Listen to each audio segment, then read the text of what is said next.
25। Next chapter शुरू करेंगे हम आज। हाँ, ट्रांसपोर्ट इन प्लांट पढ़ाएंगे आपको आज। नया चैप्टर शुरू कर रहे हैं हम। चैप्टर का नाम है ट्रांसपोर्ट इन प्लांट्स।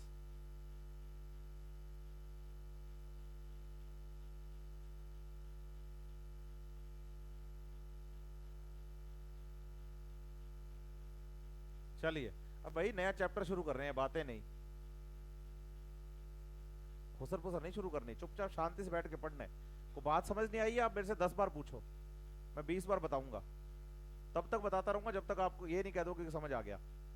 ठीक है बात या नहीं? लेकिन इनडिसिप्लिन बिल्कुल नहीं होगा क्लास के अंदर, डेकोरम नहीं बिगाड़ेंगे। बढ़े आगे। तो आज हम जो नया चैप्टर अब शुरू करने वाले हैं, हम 2 चैप्टर फिजियोलॉजी के कर चुके हैं, एक फोटोसिंथेसिस एक रेस्पिरेशन। नया चैप्टर जो शुरू करेंगे उसका नाम है ट्रांसपोर्ट इन प्लांट्स। जब हम ट्रांसपोर्ट इन प्लांट्स चैप्टर की बात करेंगे ना बच्चे, तो बेसिकली सबसे पहले हमें ये पता होना चाहिए कि प्लांट बॉडी में हम ट्रांसपोर्ट करवाने वाले किसका है। बोलो 4 सब्सटेंस मेनली जो प्लांट बॉडी में ट्रांसपोर्ट होते हैं।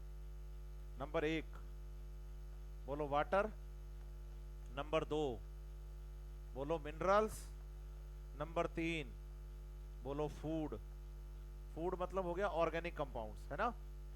और नंबर 4 बोलो पीजीआरस, या तो बोलो प्लांट ग्रोथ रेगुलेटर्स या बोलो प्लांट हार्मोन्स। क्या क्या बोलोगे?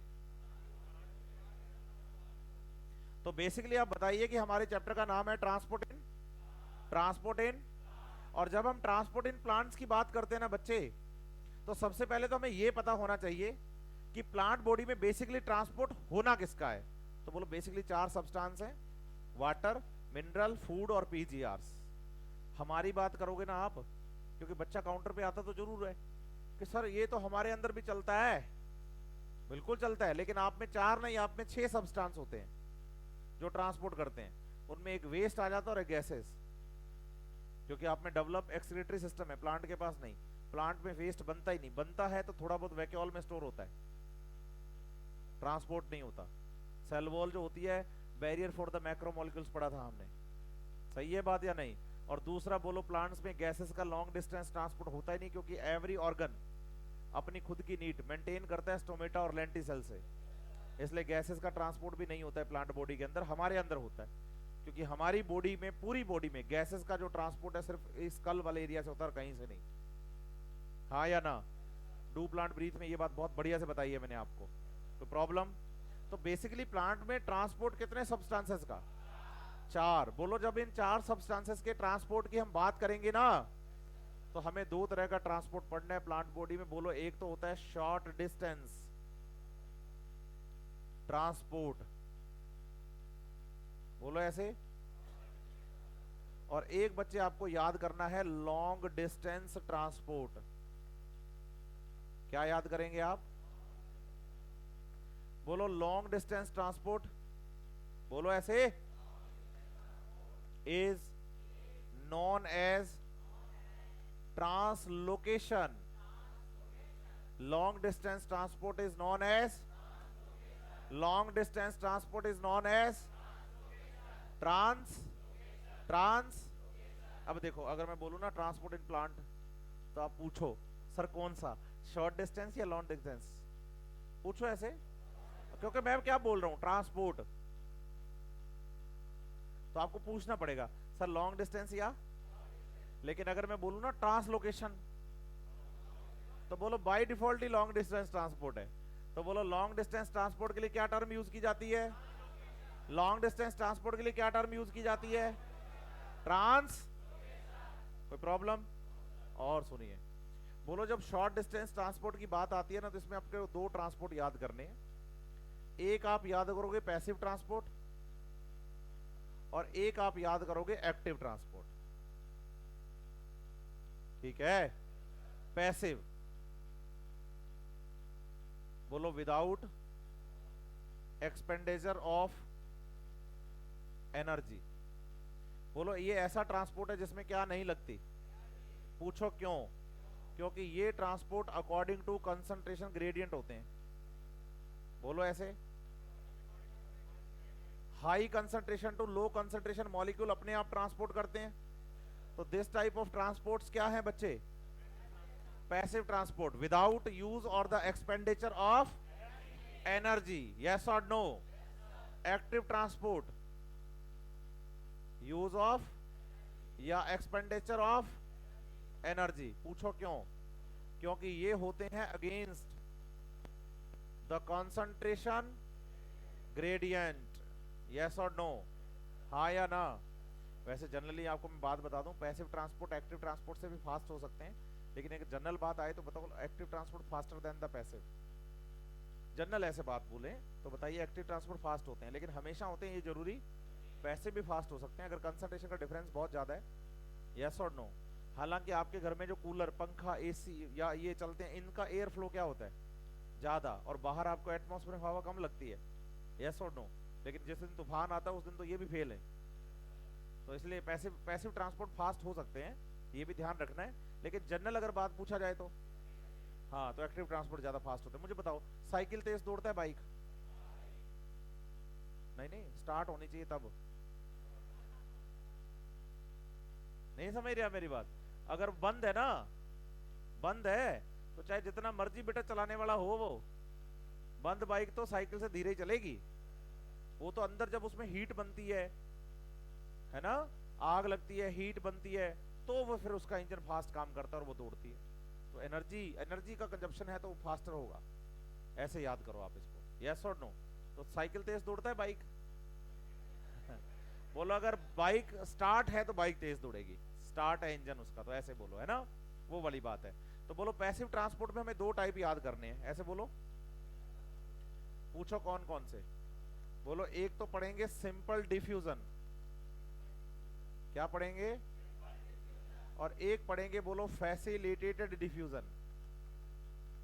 बोलो ऐसे, ठीक है? इसका मतलब पैसिव ट्रांसपोर्ट में दो टाइप पढ़ने, एक सिंपल डिफ्यूजन और एक, सही है बात या नहीं? एक्टिव ट्रांसपोर्ट में एक तो याद करो, बोलो सेल टू सेल ट्रांसपोर्ट।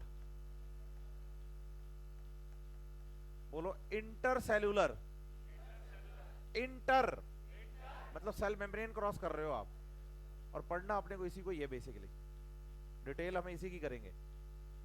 एक सेल ये है, एक सेल ये है, इसमें कोई एक्स नाम का सब्सटेंस है जिसकी अमाउंट क्या है? कम, और इसमें कोई एक्स नाम का सब्सटेंस है जिसकी अमाउंट क्या है? और ये सेल ए और ये सेल बी, और यहां से यहां भेज रहा हूं तो कैसे भेजूंगा? एक्टिव ट्रांसपोर्ट से, लो कंसंट्रेशन टू हाई। तो बेसिकली हमें पढ़ना यही है, यस और नो? लेकिन इसके साथ साथ एक ट्रांसपोर्ट एक्टिव सेल में और याद करना है। पूछो क्या? बोलो साइटो प्लाज्मिक स्ट्रीमिंग। आपको याद है सेल बायोलॉजी किसने पढ़ाई थी आपको? है ना? ER गोल्जी बॉडी की वेसाइकल्स बनाई थी हमने, तो हम सेल में वेसाइकल्स को एक जगह से दूसरी जगह भेज रहे थे, तो मैंने कहा था साइटोप्लाज्मिक स्टीमिंग हेल्प करती है। और साइटोप्लाज्मिक स्टीमिंग करने का काम किसका? साइटोस्केलेटन का। और साइटोस्केलेटन में प्रेजेंट है माइक्रोट्यूब्यूल और माइक्रोफिलामेंट, और उनमें भी माइक्रोफिलामेंट कॉन्ट्रैक्टाइल प्रोटीन होते हैं। Contract relax, contract relax, contract relax. बोलो ये कॉन्ट्रैक्शन में एनर्जी कंज्यूम करते हैं, एनर्जी कंज्यूम करते हैं। तो बोलो cytoplasmic steaming is an active process in terms of the energy expenditure. समझे बात या नहीं? यस और नो? अच्छे से तो आपको याद करना है कि भाई ये हमें प्रोसेस यहाँ पर शॉर्ट डिस्टेंस ट्रांसपोर्ट में पढ़ने हैं। कल मैं आऊं तो मुझे आप बताइए कि ट्रांसपोर्टिंग प्लांट में आप इंट्रोडक्शन पढ़ा रहे थे, आपने शॉर्ट डिस्टेंस ट्रांसपोर्ट का बताया, लेकिन लॉन्ग डिस्टेंस ट्रांसपोर्ट का अभी यहीं से लेक्चर शुरू करेंगे बच्चे अपने, ठीक है? चलो मिलते हैं, करें जी शुरू। चलो, कल हमने चैप्टर शुरू किया था ट्रांसपोर्ट इन प्लांट, लास्ट के 5-7 मिनट में हुआ था इंट्रोडक्शन, लेकिन पूरा नहीं हुआ था, सही है? हमने कहा कि ट्रांसपोर्ट इन प्लांट की जब हम बात करते हैं तो बेसिकली ट्रांसपोर्ट हमें एक तो पढ़ना होता है वाटर का, एक हमें याद करना है मिनरल्स का प्लांट्स में, एक हमें याद करना है फूड का, फूड मतलब हो गया ऑर्गेनिक कंपाउंड, सही है? और एक हमें याद करना है पीजीआरस का, और पीजीआरस को हम प्लांट हार्मोन्स के नाम से जानते हैं। किस नाम से जानते हैं? और पीजीआरस को हम प्लांट ग्रोथ रेगुलेटर कहते हैं, फुल फॉर्म, सही है? आप बताइए कि जब हम प्लांट ग्रोथ रेगुलेटर्स की बात करेंगे, किसकी बात करेंगे? या हम बात करेंगे फूड की या मिनरल्स की या वाटर की, तो हमें दो तरह का ट्रांसपोर्ट याद करना है। एक तो हमें याद करना है शॉर्ट डिस्टेंस ट्रांसपोर्ट। कैसा? शॉर्ट डिस्टेंस ट्रांसपोर्ट, सही है। और एक हमें याद करना था लॉन्ग डिस्टेंस ट्रांसपोर्ट। सही है बात या नहीं? और लॉन्ग डिस्टेंस ट्रांसपोर्ट को हमने ट्रांसलोकेशन भी कहा। लॉन्ग डिस्टेंस ट्रांसपोर्ट बोलो या फिर ट्रांसलोकेशन बोलो, सही है। दोनों का मतलब एक ही है। अगर मैं ट्रांसपोर्ट बोलूं तो आप मुझसे पूछेंगे कि भाई लॉन्ग डिस्टेंस या शॉर्ट डिस्टेंस, लेकिन अगर मैं ट्रांसलोकेशन बोलूं तो by default long distance transport हो गया है, सही है।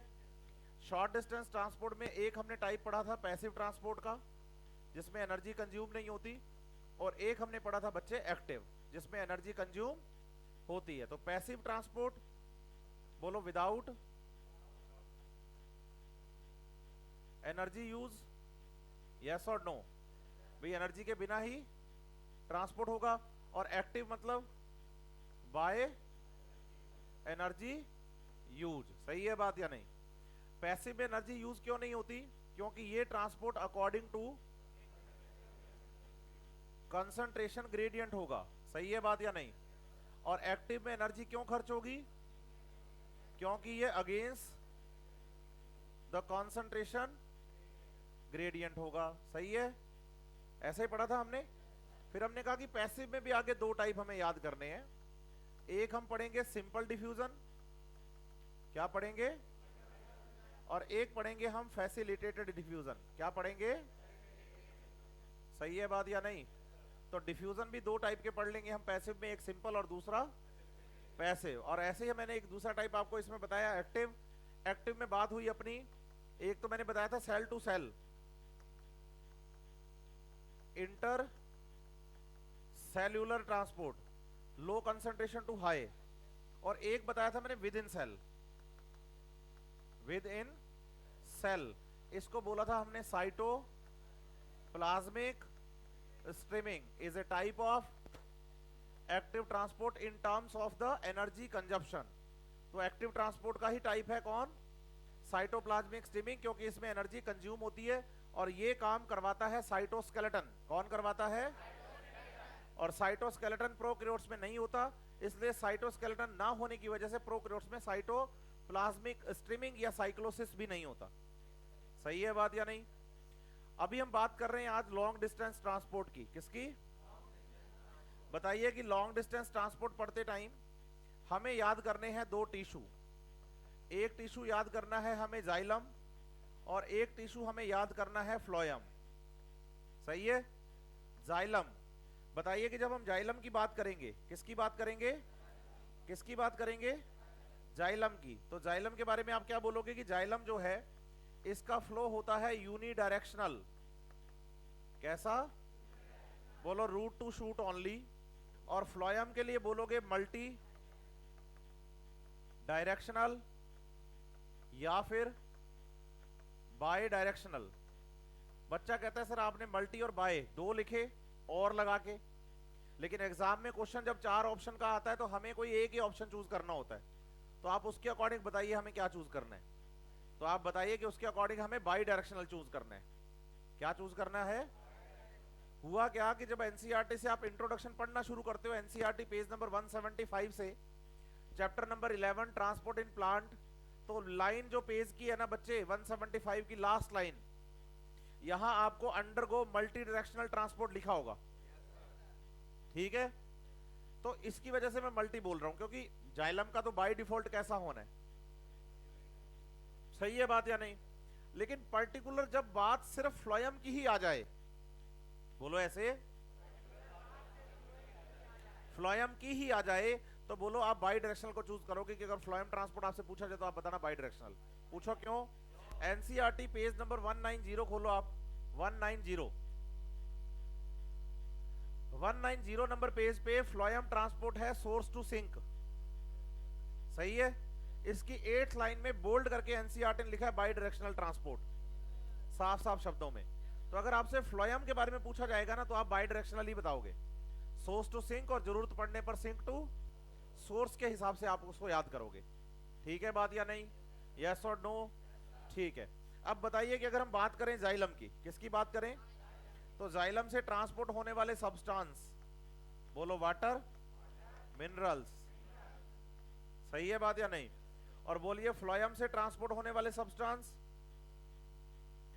बोलो फूड एंड पीजीआरस, सही है बात या नहीं। चलो, फूड ऑर्गेनिक कंपाउंड है, तो बताइए जाइलम से वाटर मिनरल, बोलो ऐसे, पीजीआरस, और बताइए ऑर्गेनिक कंपाउंड्स, ऑर्गेनिक, ये जो ऑर्गेनिक कंपाउंड आप याद करोगे ना बच्चे, बताओ ये होंगे नाइट्रोजीनस ऑर्गेनिक कंपाउंड मेनली, और इनको एमाइड्स कहा जाता है। एमाइड्स क्या होते हैं, कैसे नाइट्रोजीनस ऑर्गेनिक कंपाउंड बनते हैं, बोलो जब हम नाइट्रोजन की बात करेंगे तब बात कर लेंगे इसके बारे में भी, ठीक है। अभी याद रखेंगे कि जाइलम जो होता है उससे ऑर्गेनिक कंपाउंड भी ट्रांसपोर्ट तो होते हैं, सही है बात या नहीं। और वहीं अगर हम बात करें किसकी, फ्लोएम की, तो फ्लोएम से फूड पीजीआर के साथ साथ बोलो वाटर और मिनरल्स भी मूव करते हैं। बच्चा कहता है कि सर आपने यहां थोड़ा हमें कंफ्यूज कर दिया। कंफ्यूज ऐसे कर दिया कि हमने तो पढ़ा है कि जाइलम से तो वाटर और मिनरल और फ्लोएम से फूड और पीजीआर, तो आप सही हैं, आपने जाइलम से वाटर और मिनरल पढ़ा है और फ्लोएम से फूड और पीजीआर, लेकिन आप पढ़ते टाइम एक वर्ड भूल गए हैं, पूछो क्या, मेनली। आप कहते हैं जाइलम से वाटर एंड मिनरल्स मेनली और फ्लोएम से food and PGR mainly, only नहीं। पहली बात तो ये क्लियर कर लो। दूसरी बताइए कि xylem and phloem both are tissues responsible for the long distance transport, और बताइए कि long distance transport not possible without water. बताइए long distance transport not possible without, कहीं पर भी आ जाओ आप, चाहे आप ऐसे समझो बच्चे, प्लांट्स में लॉन्ग डिस्टेंस ट्रांसपोर्ट चाहे जाइलम से हो रहा हो चाहे फ्लोएम से, वाटर की हेल्प से ही होगा। किसकी हेल्प से होगा, वाटर की हेल्प से ही होगा। वहीं अगर हम बात करें ना बच्चे हमारी बॉडी की, तो आप बताइए क्या हमारी बॉडी में गैसेस का लॉन्ग डिस्टेंस ट्रांसपोर्ट होता है, CO2 और O2 का, क्या प्लांट्स में होता है, नहीं होता। हमारे अंदर होता है गैसेस का, लेकिन गैस फॉर्म में होता है, नहीं, लिक्विड फॉर्म में होता है, ब्लड प्लाज्मा के थ्रू।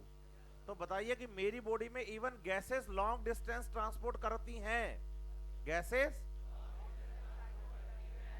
लेकिन फिर भी लिक्विड मीडियम में, और liquid medium basically naturally water देता है। तो बताइए कि लॉन्ग डिस्टेंस ट्रांसपोर्ट कहीं पर भी हो, चाहे हमारी बात कर लो चाहे प्लांट्स की, वाटर के थ्रू ही होगा। इसका मतलब फ्लोएम से भी पानी का मतलब जाना बनता है, क्योंकि पानी ही है जो फ्लोएम का लॉन्ग डिस्टेंस ट्रांसपोर्ट करवाएगा, पानी ही है जो जाइलम का भी लॉन्ग डिस्टेंस ट्रांसपोर्ट करवाएगा। तो बेसिक जो है बच्चे जाइलम और फ्लोएम के लिए वो वाटर मीडियम ही है, लिक्विड मीडियम ही है, और वो वाटर देगा नेचुरली मीडियम, यस और नो।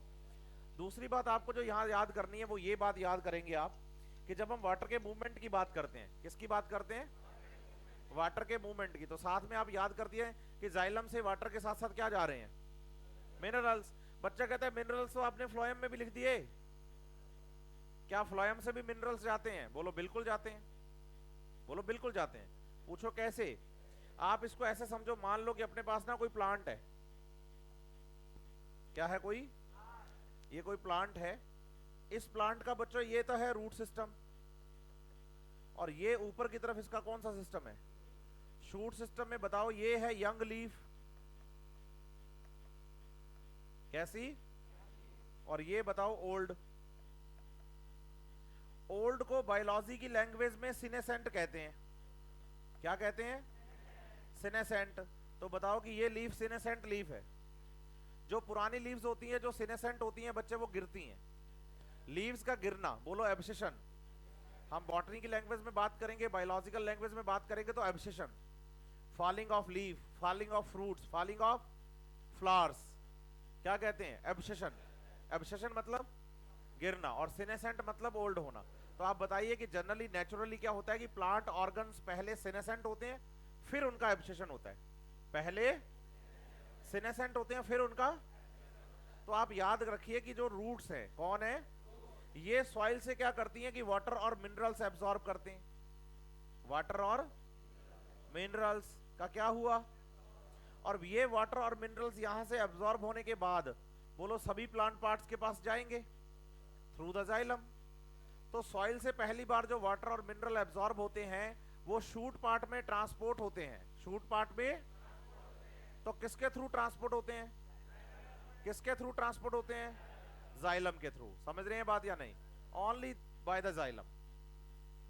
सही है, क्योंकि रूट से शूट में ले जाना यूनिडायरेक्शनल ट्रांसपोर्ट किसका काम है, जाइलम का। क्लियर है बात या नहीं।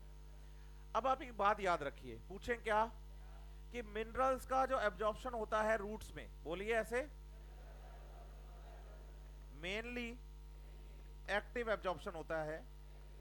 इसका मतलब ये हो गया कि अगर कोई प्लांट 100 मिनरल एब्जॉर्ब कर रहा है 1 मिनट में, तो आप बताइए उसमें से 90 ऐसे हैं जो एनर्जी खर्च करके अंदर आएंगे। तो मिनरल्स का एक्टिव एब्जॉर्प्शन होता है मेनली, बोलो ऐसे, मिनरल्स का एक्टिव एब्जॉर्प्शन होता है मेनली। सही है बात या नहीं।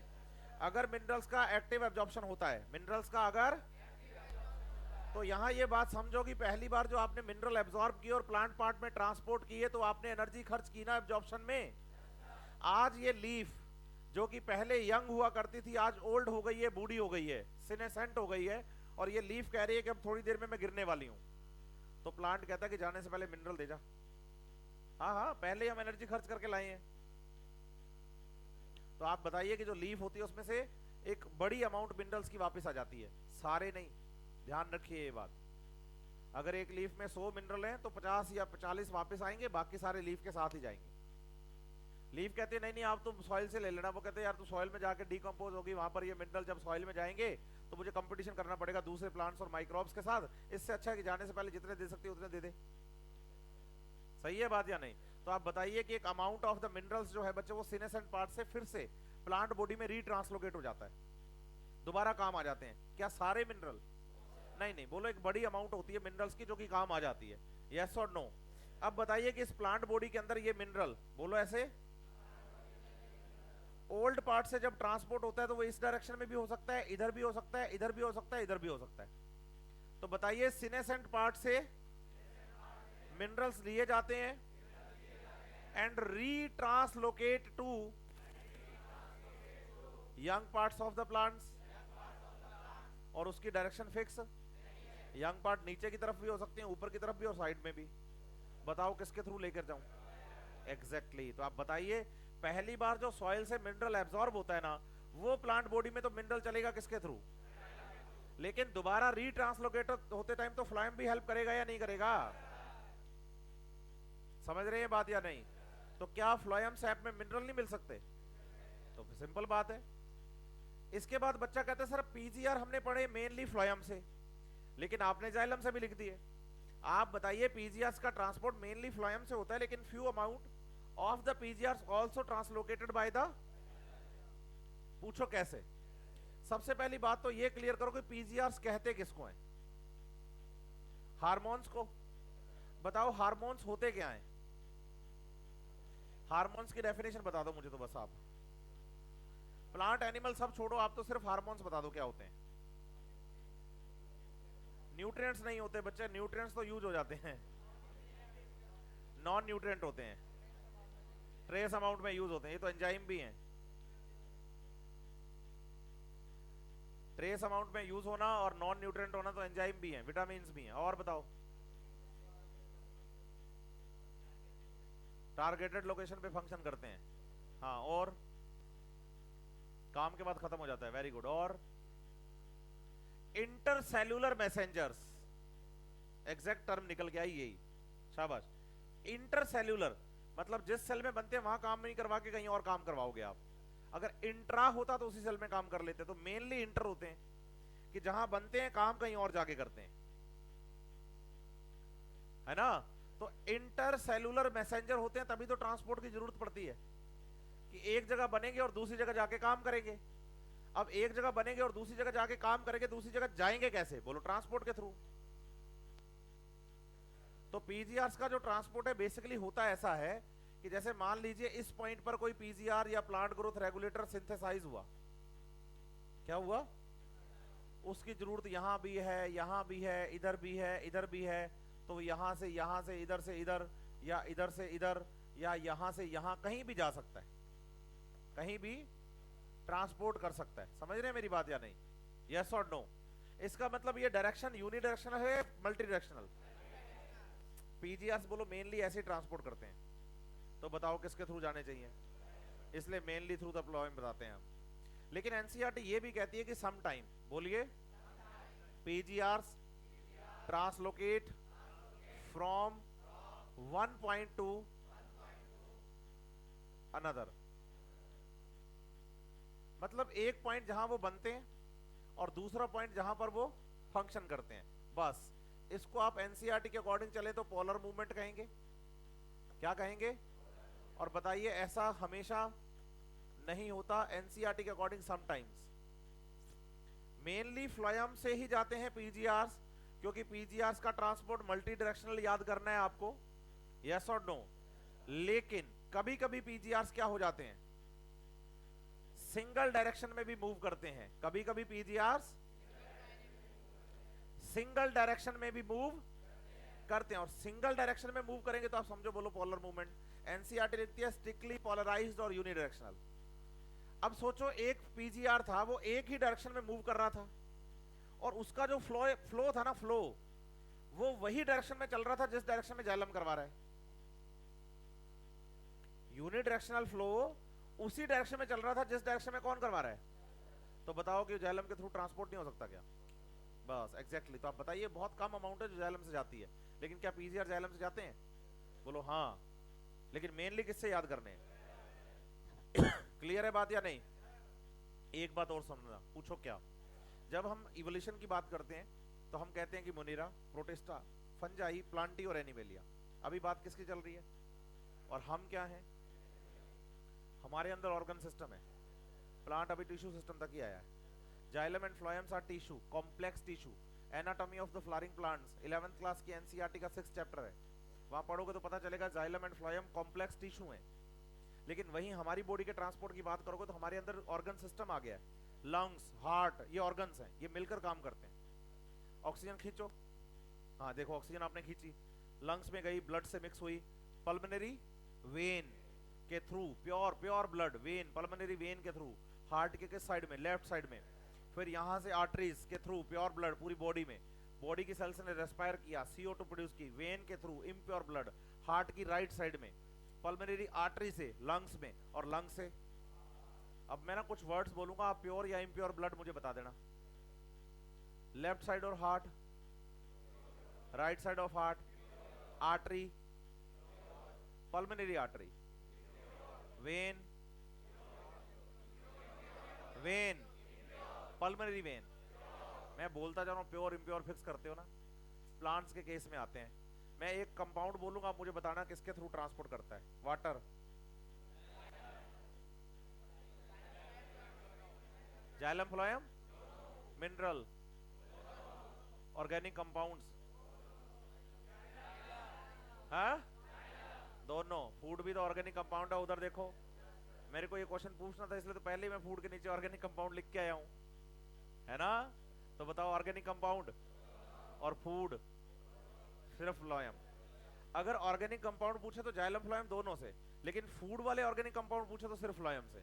जाइलम फूड का ट्रांसलोकेशन नहीं करता। सही है बात या नहीं? यस और no? Minerals, PGRs, water, organic compounds, food. Specify नहीं कर पा रहे ना आप कि कौन क्या लेके जा रहा है। लेकिन आप सोचो, टिश्यू सिंपल होता है, टिश्यू सिस्टम सिंपल होता है, या ऑर्गन सिस्टम? तो इसका मतलब प्लांट बॉडी का ट्रांसपोर्ट सिस्टम सिंपल है एज कंपेयर टू एनिमल्स, है ना। लेकिन ट्रैफिक कॉम्प्लेक्स है।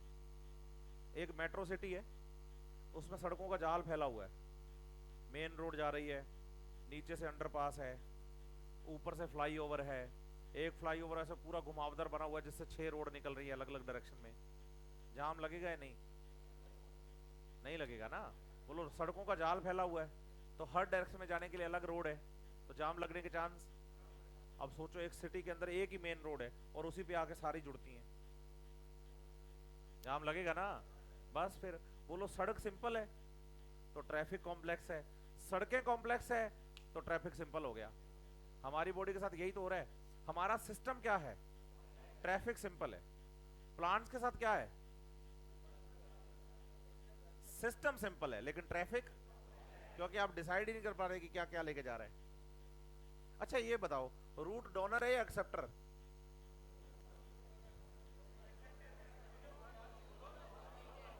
आप डिसाइड नहीं कर पाओगे, वो डिसाइड तब होगा जब मैं बताऊंगा कि किसकी बात कर रहा हूं। अगर मैं बोलूंगा फूड तो आप बताओगे एक्सेप्टर, और मैं बोलूंगा वाटर और मिनरल तो आप बताओगे डोनर, है ना? तो बोलो ट्रैफिक, कॉम्प्लेक्स, लेकिन एनसीईआरटी ब्रैकेट में लिखती है ऑर्डरली। ऑर्डर का फिक्स हो गया ना कि अगर कोई केमिकल बोल दोगे फिर उसके लिए ऑर्डर फिक्स हो जाएगा। अगर मैं बोलूं ऑर्गेनिक कंपाउंड किससे जाते हैं, लेकिन फूड किससे जाता है? हाँ, तो बताओ सिनेसेंट लीफ डोनर या एक्सेप्टर? मिनरल्स के लिए, है ना? लेकिन आप ये भी सोचो बच्चे कि जब ये लीफ यंग थी तब क्या थी? है एक लीफ एक्सेप्टर या डोनर? अगर मिनरल और वाटर की बात है तो एक्सेप्टर है, और फूड की बात है तो डोनर है।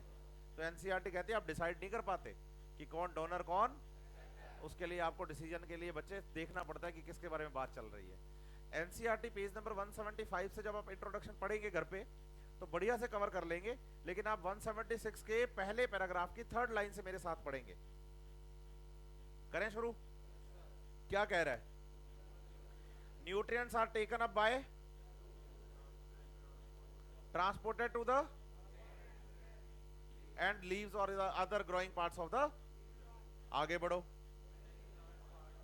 व्हेन एनी प्लांट अंडरगो सिने, आगे बढ़ो। मे बी विड्रॉल, क्योंकि मैंने कहा सारे नहीं बाहर आते, कुछ बड़ा पार्ट आता है, सारे बाहर। ये डिपेंड करता है मिनरल्स की मोबिलिटी पर। पूछो वो क्या होता है? बोलो जब मिनरल्स पढ़ेंगे तब बात करेंगे सर, अभी तो ट्रांसपोर्ट इन प्लांट चैप्टर पढ़ रहे हैं, इसके बाद अगला चैप्टर हमारा मिनरल्स वाला है, तब बता देना आप हमें बढ़िया से, ऐसे बोलो। हाँ आगे बढ़ते हैं, चलो फिर।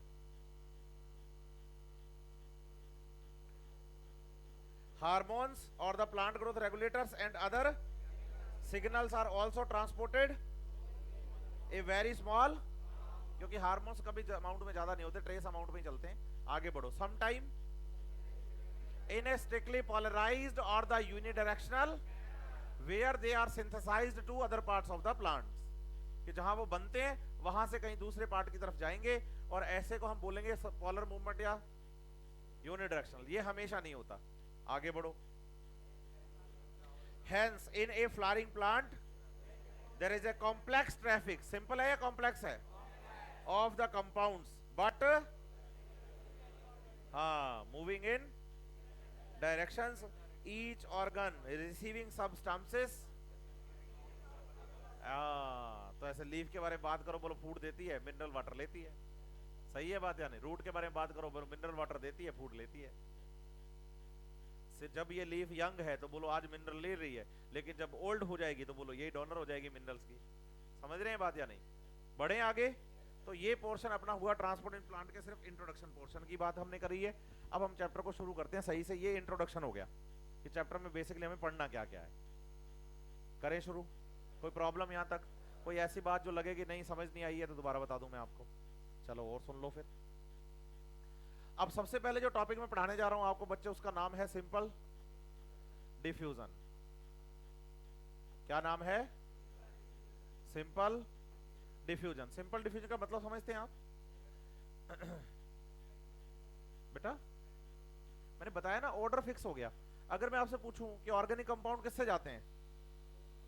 दोनों से। लेकिन अगर मैं फूड पूछ लूं तो एग्जैक्टली अब मैं कहूं कि रूट क्या दे रही है? वाटर और मिनरल, तो ये डोनर है। लेकिन अगर मैं वहीं इसके एक्सेप्टर पूछ लूं कि ये क्या ले रही है, तो फूड। तो एक ही टाइम में more than one type of molecules move in the multiple directions, लेकिन ऑर्डर फिक्स है। अगर जाइलम से मिनरल जा रहे हैं तो कौन से हैं? बोलो जो रूट ने एब्जॉर्ब किए हैं। और अगर फ्लोएम से जा रहे हैं तो कौन से हैं? बोलो जो सिनेसेंट पार्ट से निकले हैं। समझे बात या नहीं?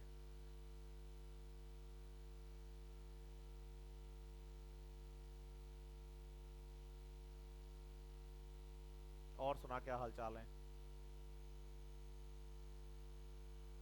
बैठ। करें शुरू? वहां तक आने तो दो मेरे को। हार्मोन्स कौन पढ़ाएगा? प्लांट्स के और एनिमल्स के, एंडोक्राइन सिस्टम वाले।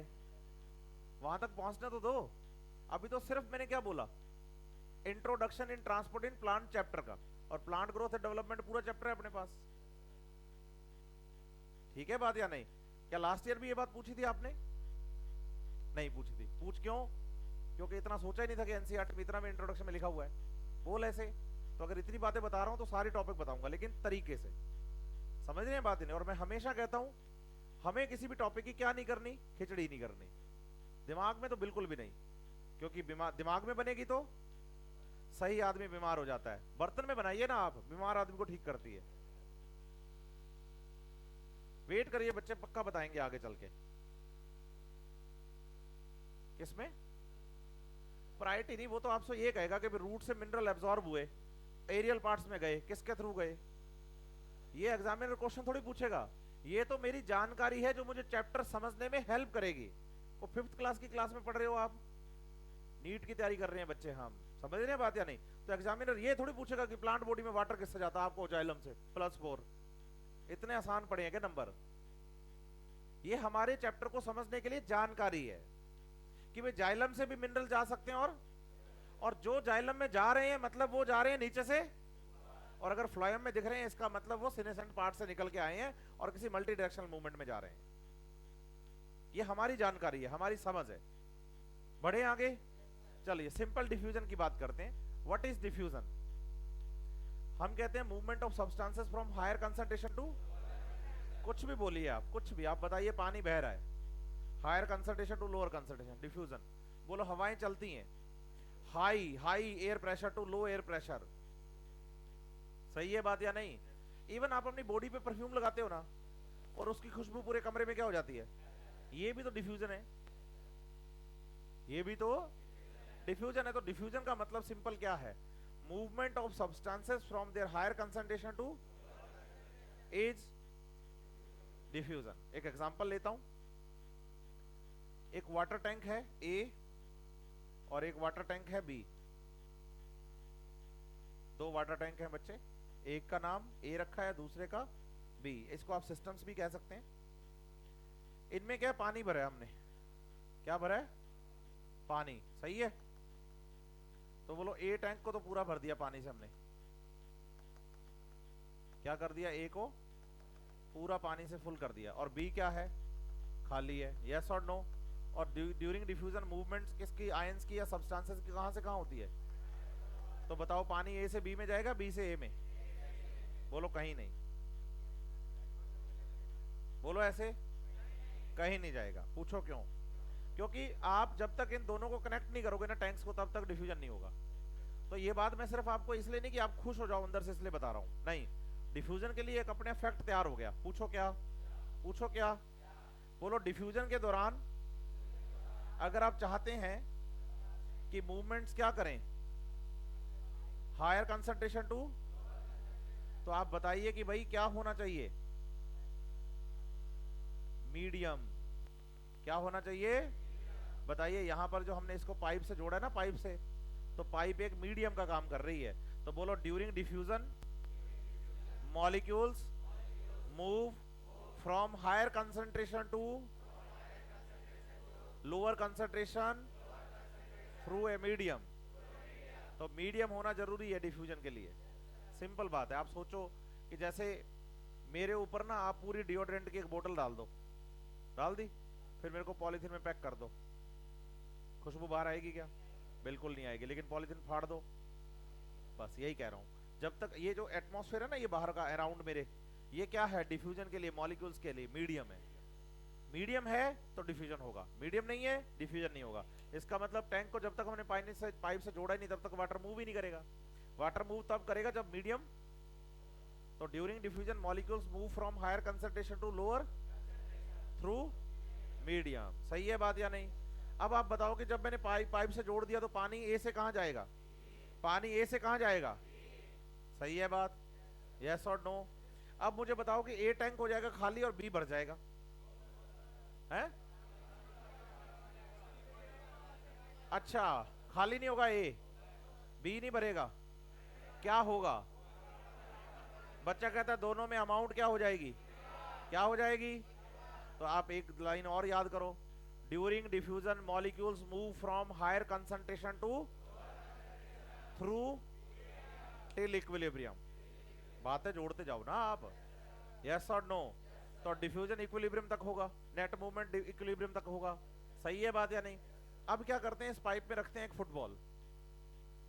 यहां मैंने क्या रखी है, एक फुटबॉल, सही है। और पानी ए से कहां जा रहा है, बी में, और पाइप में क्या रख दी, फुटबॉल। तो बताओ फुटबॉल बी टैंक में गिरेगी या ए में?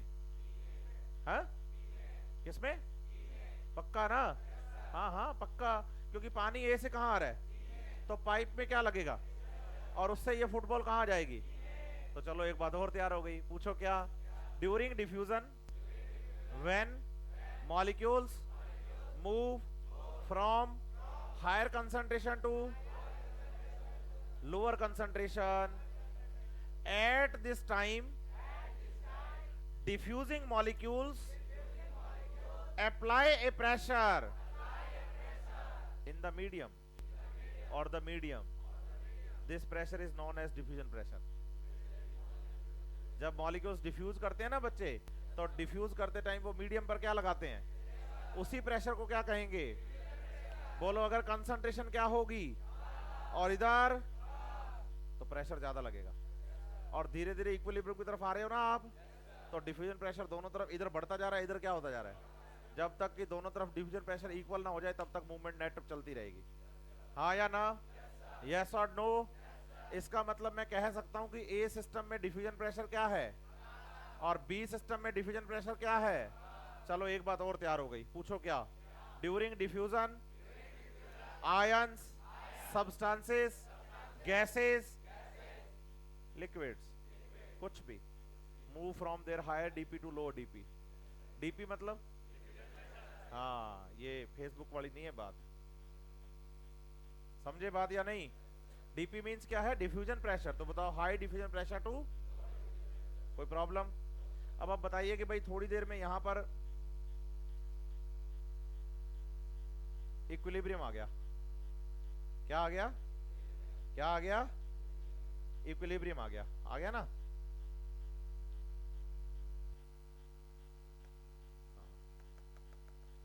तो दोनों तरफ वाटर का लेवल एक जैसा हो गया, यस और नो। और पानी पाइप में भी तो होगा, सही है। अब बताओ इधर जितना पानी उतना ही बी में, जितना बी में उतना ए में, यस और नो। तो बताओ पानी ए से बी में जा रहा है, बी से ए में, या कहीं नहीं?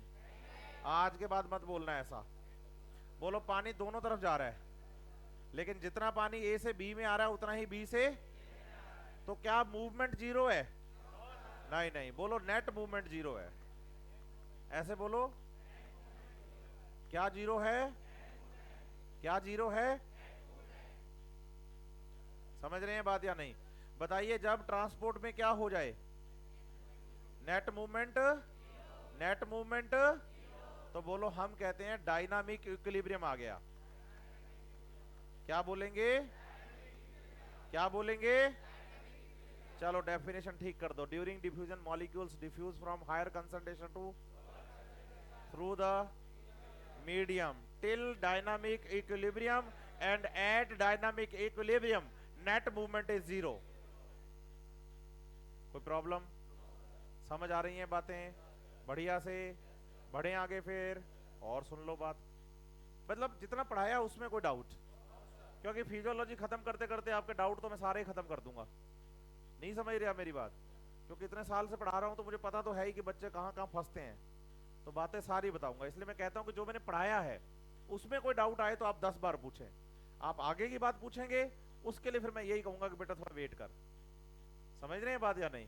क्योंकि बताऊंगा सारी चीजें, लेकिन बताऊंगा तरीके से, और ऐसे ही बताएंगे कि एक ही बार में दिमाग में फिट हो जाए फिर वो। समझ रहे हैं बात या नहीं? चलिए, तो आप बताइए कि ए से कहां जा रहे हैं, बी में, और इक्विलिब्रियम ले आए हम।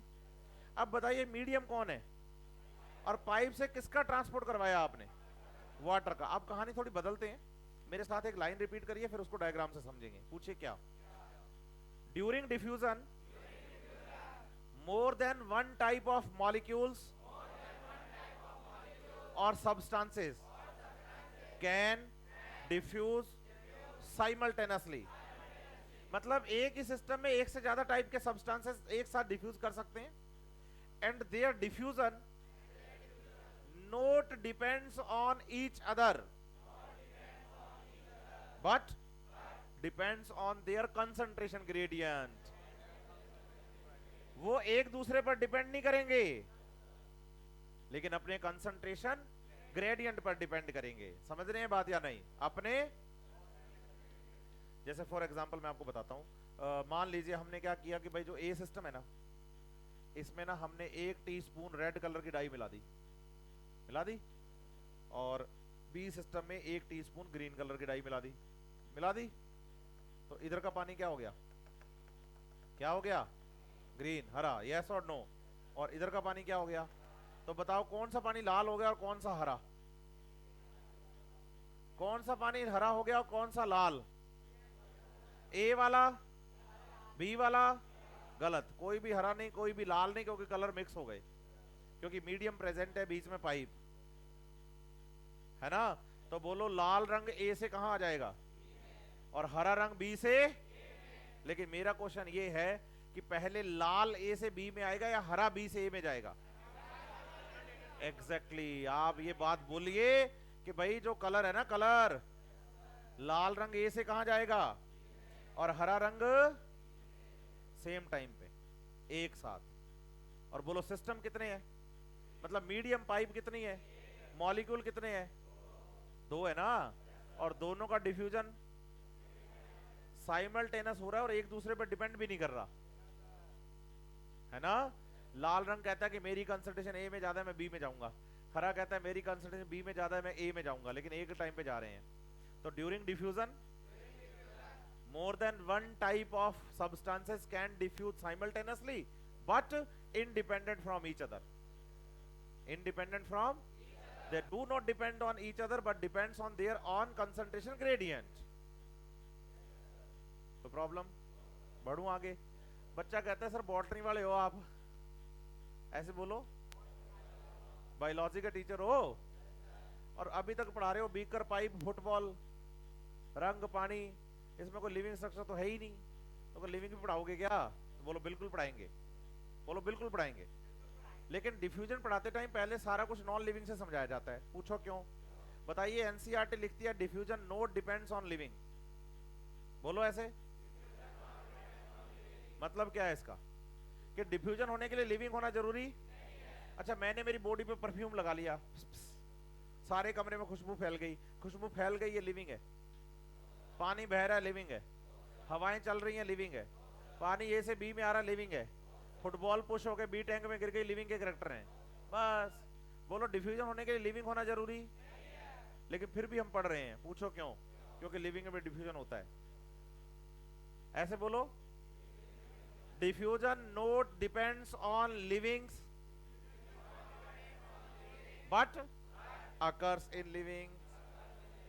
समझे बात या नहीं? यस और नो? तो डिफ्यूजन होने के लिए लिविंग होना जरूरी, लेकिन लिविंग में डिफ्यूजन होता है। पूछो हाउ? देखो इधर आओ। मान लो अपने पास ना ये कोई लीफ है, एक एग्जांपल दे रहा हूं कि ये कोई एक लीफ है, सही है। मेरे को इस लीफ में स्टोमेटा बनाना है, रबड़ से मिटाएगा नहीं तो रंग गाढ़ा कर देते हैं अपने, हैं? बताओ कि भाई ये क्या है? स्टोमेटा, सही है। लीफ के अंदर चल रहा है, बोलो फोटोसिंथेसिस। एंड डे टाइम, मान लो दिन का टाइम है, during day time photosynthetic rate is 10 time as compare to respiration. तो मतलब दिन में प्लांट्स फोटोसिंथेसिस ज्यादा करते हैं, तो बोलो फोटोसिंथेसिस करने के लिए उसकी डिमांड किसकी ज्यादा रहती है और बदले में बना के क्या देता है? तो आप बताइए प्लांट्स की डिमांड किसकी है? तो बोलो CO2 एटमॉस्फेयर से अंदर जाएगी, और अंदर किसकी अमाउंट ज्यादा बन गई? तो बोलो O2 बाहर आएगी, सही है। तो अंदर CO2 की कंसंट्रेशन कम थी, बाहर से अंदर गई। अंदर O2 की कंसंट्रेशन ज्यादा थी, तो अंदर से किसके थ्रू? बोलो गैसेस का ये जो ट्रांसपोर्ट है ना, ये डिफ्यूजन है। लीफ की सेल्स में CO2 कम थी तो वो अंदर आ गई, हाँ या ना? और लीफ की सेल्स में O2 क्या थी? तो वो बाहर चली गई, यस और नो? मेरा क्वेश्चन ये है कि पहले CO2 अंदर गई थी या पहले O2 बाहर आई थी? साइमल्टेनियसली हुआ था ये काम। तो बोलो स्टोमेटा के थ्रू गैसेस एक्सचेंज जो होता है वो एक तरह का डिफ्यूजन है और उसमें गैसेस का ट्रांसपोर्ट एक दूसरे पर डिपेंड। अच्छा, क्या लीफ एक लिविंग स्ट्रक्चर है? क्या इसमें गैसेस का ट्रांसपोर्ट या एक्सचेंज डिफ्यूजन से हो रहा है? डिफ्यूजन होने के लिए लिविंग होना जरूरी है? क्या डिफ्यूजन लिविंग में होता है? यही तो बोला था मैंने, है ना? और बताओ, जब anatomy of flowering plant chapter number 6 पढ़ाया जाता है, स्टोमेटा की स्ट्रक्चर बताते हैं, इवन मैं भी बताऊंगा। पूछो कब? ट्रांसपोर्ट इन प्लांट चैप्टर के अंदर ही, इसी में ही मंडे के तक आपने आ जाएगा, स्टोमेटा की स्ट्रक्चर समझाऊंगा मैं आपको बढ़िया से। तो उस टाइम पे आप ये बताइए कि कभी भी ये नहीं बताया जाएगा कि लीफ में ये स्टोमेटा CO2 के लिए, ये स्टोमेटा O2 के लिए, नहीं। बोलो एक ही स्टोमेटा से दोनों गैसेस, क्योंकि स्पेसिफाई थोड़ी करना है अपने को। स्टोमेटा तो मीडियम है और उसमें से एक ही टाइम में एक से ज्यादा टाइप की गैसेस का ट्रांसपोर्ट एक साथ, क्योंकि वो अपने अपने कंसंट्रेशन ग्रेडियंट पे डिपेंड करते हैं, एक दूसरे पे नहीं। और बताओ एक स्टोमेटा से कितने टाइप की गैसेस ट्रांसपोर्ट करती हैं? कितने? 3 बोलना आज के बाद। बच्चा 3 बोलनी है? हाँ। पूछो तीसरी कौन सी? बोलो वाटर। बच्चा कहता है वाटर, वाटर गैस थोड़ी होती है। हाँ, स्टोमेटा से जब वाटर बाहर आता है उसको ट्रांसपिरेशन कहते हैं और गैस फॉर्म में ही आता है, वाटर वेपर्स की फॉर्म में। तो एक बात क्लियर कर लो कि स्टोमेटा से गैसेस का ट्रांसपोर्ट होता है, और गैसेस कितनी? हाँ, एक, दूसरी और तीसरा वाटर वेपर्स। समझे? पानी ड्रॉपलेट्स या वाटर लिक्विड फॉर्म में नहीं, गैस फॉर्म में रिलीज होता है यहां से। Loss of water in the form of water vapours from the stomata is known as the transpiration. सही है? कोई प्रॉब्लम? बढ़े आगे? एक बात और सुनो, बढ़िया सी बात बताते हैं आपको। एनसीईआरटी हमें डिफ्यूजन की ना रेट की एक सीक्वेंस बताती है। पूछो क्या? एनसीईआरटी लिखती है कि डिफ्यूजन होता है गैस में ज्यादा, उससे कम लिक्विड में, और सॉलिड में तो बहुत ही कम, ऐसे। लेकिन एनसीईआरटी ने इसको ऐसे सीक्वेंस में नहीं लिखा, एनसीईआरटी ने इसको एक लाइन से लिखा। पूछो क्या? एनसीईआरटी लिखती है गैस एंड जो लिक्विड्स होते हैं इनके अंदर डिफ्यूजन होना एक आम बात है। बोलो diffusion of gas and liquid is obvious. Obvious मतलब जनरल बात। अगर मैं आपसे पूछ लूं कि यू आर स्टूडेंट्स, बोलो ऑब्वियसली, पढ़ते हो। ऑब्वियस का मतलब क्या हो गया? जनरल बात है भाई, है ना? तो बोलो गैस का डिफ्यूजन होता है, लिक्विड का डिफ्यूजन होता है, एक आम बात है। पूछो कैसे? मान लो ये बोतल, जो बोतल नहीं है, टैंक है बहुत बड़ा, बोलो गैस टैंक है बहुत बड़ा, इसमें गैस भरी हुई है पूरे में। आपका जहां मन करे ना, पूरे टैंक में जहां मन करे, इसमें क्या भरी हुई है? जहां मन करे वहां छेद कर दो, गैस का लीकेज, गैस क्या हो जाएगी? बाहर आएगी। बोलो डिफ्यूजन होगा। मैं कह रहा हूं कहीं भी छेद कर दो, गैस बाहर, तो गैस का डिफ्यूजन हो गया और बल्क में बाहर आएगी। हाँ या ना? दूसरा ये, अब बोलो हमने जहां भी छेद किया था वो उसको रिपेयर कर दिया, अब इसमें गैस नहीं भर रहे, बोलो पानी भर रहे हैं। पूरी बोतल को पानी से भर दिया आपने, यहां छेद करो पर्टिकुलर एक जगह पे, कर दिया, तो बोलो पानी ठीक इसके ऊपर वाला बाहर आएगा, नीचे वाला नहीं। इसका मतलब गैस में ऊपर नीचे का कोई डिसीजन नहीं था, सारी बाहर आ रही थी। लेकिन लिक्विड में डिसीजन हो गया। इसका मतलब लिक्विड भी डिफ्यूज करते हैं, लेकिन गैस के कंपेयर में कम। तो बोलो गैस का डिफ्यूजन होता है, लिक्विड का डिफ्यूजन होता है, लेकिन दोनों को कंपेयर करें तो गैस का ज्यादा होता है। क्लियर है बात या नहीं? तो बोलो diffusion of gas and liquid is obvious. फिर एनसीईआरटी क्या लिखती है? Diffusion in solid more likely, more मतलब ज्यादा, लाइक मतलब अच्छा, more rather than of solid. ये लाइन है एनसीईआरटी की। Diffusion of gas and liquid is obvious, but diffusion in solid is more likely rather than of solid. भी solid का diffusion होता है, इससे बढ़िया बात है कि सॉलिड में डिफ्यूजन होता है। पूछो कैसे? अभी क्या करते हैं, इसमें से पानी सारा बाहर निकाल दो टैंक में से, इसमें भर दो मिट्टी। क्या भर दो? क्या भर दो? मिट्टी। बेटा नाम क्या आपका? अमित। अमित को कहो कि भाई इस बोतल में, इस टैंक में क्या भर के ला, और इतनी मिट्टी भरनी है कि कुछ और नहीं आना चाहिए। भाई ये दबा दबा के पूरा क्या भर के लाएगा मिट्टी को। अब आप क्या करो, इसमें से ना यहाँ पर एक छोटा सा छेद कर दो, कर दिया, सारी मिट्टी बाहर आ जाएगी? नहीं नहीं, बोलो बस थोड़ी सी आएगी, थोड़ी सी मिट्टी बाहर आएगी, बाकी यहीं रहेगी। तो बोलो सॉलिड का डिफ्यूजन नहीं होता, होता भी है तो बहुत कम अमाउंट में होता है। गैस का ज्यादा, लिक्विड का भी हो रहा है, लेकिन सॉलिड का डिफ्यूजन ज्यादा। लेकिन मैंने अमित अभी अभी क्या बोला कि इतनी मिट्टी भर के लाओ कि इसमें कुछ और नहीं आना चाहिए। आप वहां से गिलास उठाओ और पानी इस मिट्टी में डाल दो, मिट्टी में क्या डाल दो, क्या जाएगा? पक्का। तो एनसीईआरटी कहती है सॉलिड में डिफ्यूजन सॉलिड के डिफ्यूजन से ज्यादा अच्छा है कि सॉलिड का डिफ्यूजन होता है। उससे बढ़िया बात है कि सॉलिड मोर लाइकली, लाइक मतलब अच्छा, मोर लाइकली कि सॉलिड में डिफ्यूजन सॉलिड के डिफ्यूजन से बोलना ज्यादा बढ़िया है। कितने लोगों के ऊपर से गई ये बात? देखो डाउट ना होने के सिर्फ दो ही कारण होते हैं भाई, याद हो, सब समझ में आ रहा है, सब ऊपर से जा रहा है, पक्का आ रहा है, आना ही चाहिए, वही ज्यादा जरूरी है। दूसरी बात एक और सीखो, एनसीईआरटी पेज नंबर 176 पे सिंपल डिफ्यूजन लिखा गया है, मींस ऑफ ट्रांसपोर्ट की पहली हेडिंग, इसमें 2 पैराग्राफ है, पहला पैराग्राफ पूरा पढ़ा दिया मैंने। और मजे की बात यह है कि जितनी बातें बोर्ड पे मैंने समझाई हैं सारी एनसीईआरटी की हैं, एक चीज। दूसरी बात मैं आपको ये क्लियर कर दूं कि सेकंड पैराग्राफ में एनसीईआरटी ने हमें इसके अफेक्टिंग फैक्टर पढ़ाए हैं। तो diffusion rate is affected by number 1, आप बताओ अगर ग्रेडियंट ज्यादा होगा तो डिफ्यूजन रेट भी ज्यादा होगी ना भाई, इधर पानी ज्यादा इधर पानी कम, तो बोलो डिफ्यूजन रेट। लेकिन जैसे जैसे पानी आने लगेगा और ये इक्विलिब्रियम की तरफ आएंगे, डिफ्यूजन रेट स्लो होती जाएगी और एंड पे डायनामिक इक्विलिब्रियम आ जाएगा। तो बोलो एक तो कंसंट्रेशन ग्रेडियंट से क्या होती है इफेक्ट, दूसरा देखो द परमेबिलिटी ऑफ द, बोलो जब डिफ्यूजन हो रहा और उसको दो सिस्टम को सेपरेट करने वाली कोई मेम्ब्रेन, जैसे मान लो इस पाइप में यहां पर मैंने ना कपड़ा बांध दिया, रुमाल बांध दिया, क्या पानी इधर से इधर जाएगा? हाँ, कपड़े को क्रॉस कर देगा। लेकिन अगर मैं पॉलीथीन बांध दूं तो बस हो गई ना बर्बाद। बोलो सेपरेटिंग जो सिस्टम्स को मेम्ब्रेन होती है जो सिस्टम को सेपरेट करती है, अगर वो परमेबल है मॉलिक्यूल्स के लिए तो उनका डिफ्यूजन, और अगर परमेबल तो डिफ्यूजन।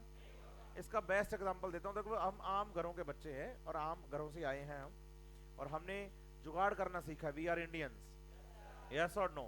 तो आप क्या होता है कि अपने घर पे कोई नल है, टोंटी पानी वाली खराब हो गई, बंद करते हैं फिर भी पानी टपकता ही रहता है, तो घर वाले कहते हैं कि बेटा तो ये नल बदलवा दे, आप कहते हो अभी नहीं शाम को जाऊंगा, तो तब तक फिर जुगाड़ करते हो आप, वो कहते हैं पानी गिर रहा है, बोले पानी गिरना रोक देता हूँ, लकड़ी का टुकड़ा लेते हो, इस पे पॉलीथीन बांधते हो और पाइप में घुसा देते हो। बच्चा कई आ जाते हैं बाहर के, भाई नहीं नहीं मैंने तो सर कपड़ा बांध के घुसाया था, जिसने भी कपड़ा बांध के लगाया ना उसका नल अभी भी टपक रहा है। क्यों? क्योंकि कपड़े को तो पानी क्रॉस कर देगा ना, इसलिए लकड़ी के टुकड़े पे हम क्या करते हैं, पॉलीथीन डाल के, और वो जो नल होता है ना उसका जो छेद है, पोर जिसमें से पानी बाहर आ रहा है, पैक कर देते हैं उसको। हम कहते हैं देखो पानी टपकना तो बंद, और फिर कई दिनों तक हम उसी से काम चलाते हैं। जब पानी की जरूरत होती है तो बाहर निकाल लेते हैं पानी, हाँ पानी की जरूरत नहीं होती तो बंद कर देते हैं। ऊपर वाला जो नोब है ना उसकी जरूरत ही नहीं पड़ती हमें, सही तो कह रहा हूँ?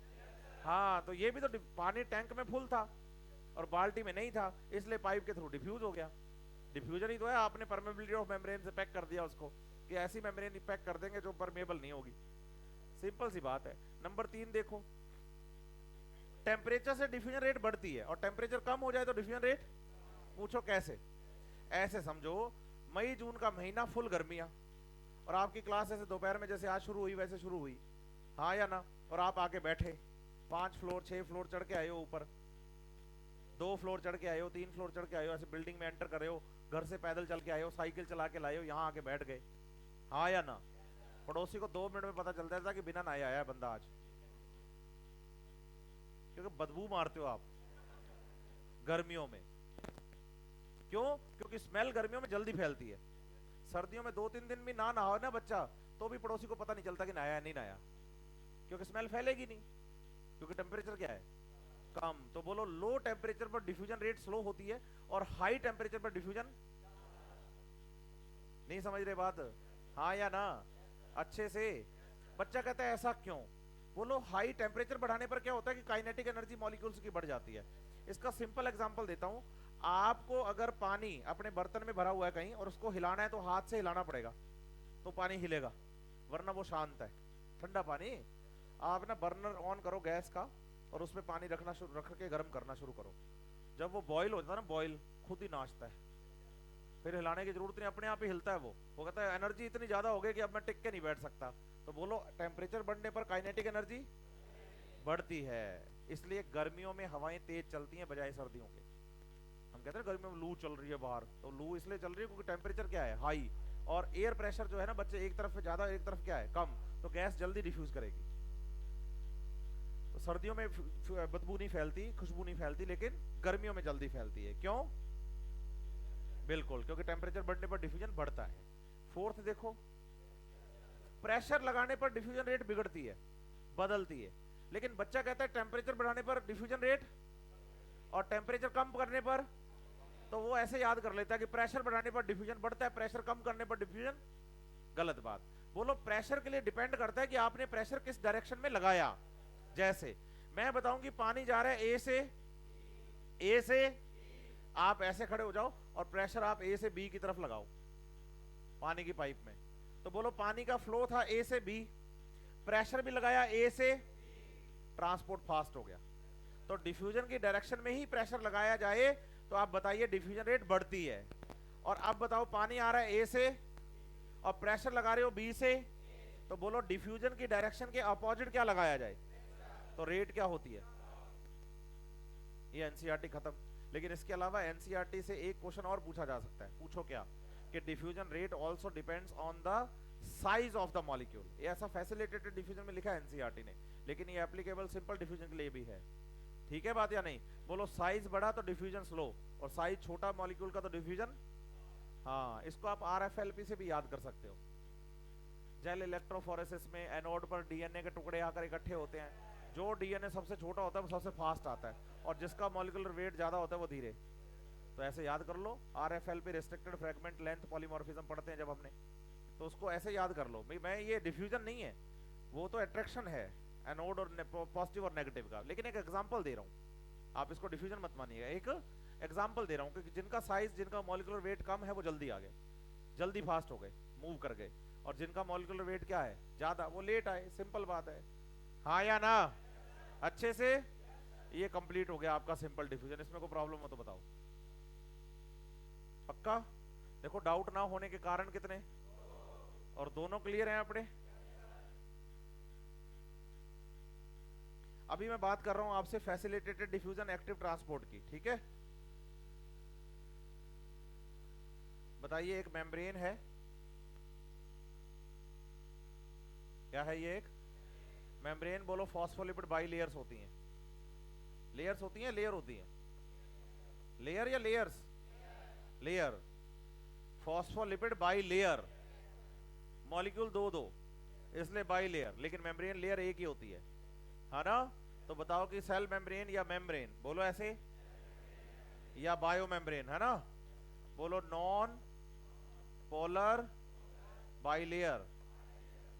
और नॉन पोलर बाइलेयर का फॉर्मेशन करने वाला एक फॉस्फोलिपिड मॉलिक्यूल, बोलो पोलर और नॉन पोलर दोनों नेचर शो करता है, इसे एम्फीपैथिक कहा जाता है।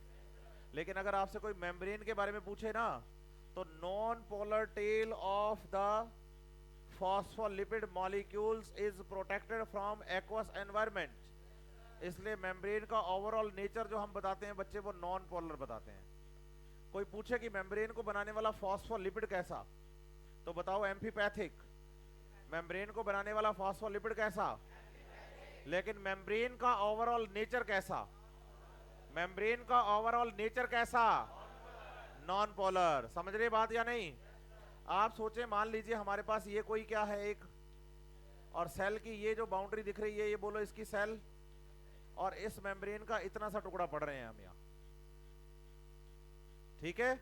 बताओ सेल मेम्ब्रेन के एक तरफ साइटोप्लाज्म होगा, तो उसको मैं लिख देता हूं साइटोसॉलिक फेस, यस और नो? एक तरफ साइटोप्लाज्म नहीं होगा तो बोलो non cytosolic face, non cytosolic face. और ये मैंने पढ़ाया था बहुत बढ़िया से आपको, साइटोसॉलिक फेस पर तो होते हैं स्पेक्ट्रीन, और नॉन साइटोसॉलिक फेस पर oligosaccharide sugars, cell to cell interaction में हेल्प करते हैं, सेल टू सेल रिकॉग्निशन में।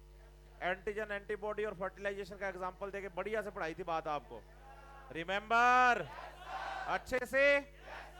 और सुनिए, तो बताइए कि मेम्ब्रेन के दो फेस हो गए, जैसे ये मेम्ब्रेन बनाई, एक सरफेस इसका नॉन साइटोसोलिक और एक कैसा, मतलब जिस तरफ मेम्ब्रेन के साइटोप्लाज्म टच कर रहा है वो सरफेस कैसी हो गई, और जिस तरफ साइटोप्लाज्म टच नहीं कर रहा वो नॉन साइटोसोलिक। यहां तक को प्रॉब्लम किसी को, कोई ऐसी बात जो लगे कि समझ नहीं आई?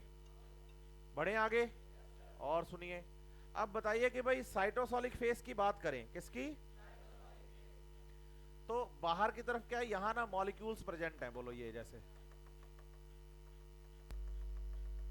इनको मैं नाम दे रहा हूं ए, इनकी कंसंट्रेशन बोलो बाहर ज्यादा और सेल के अंदर कम।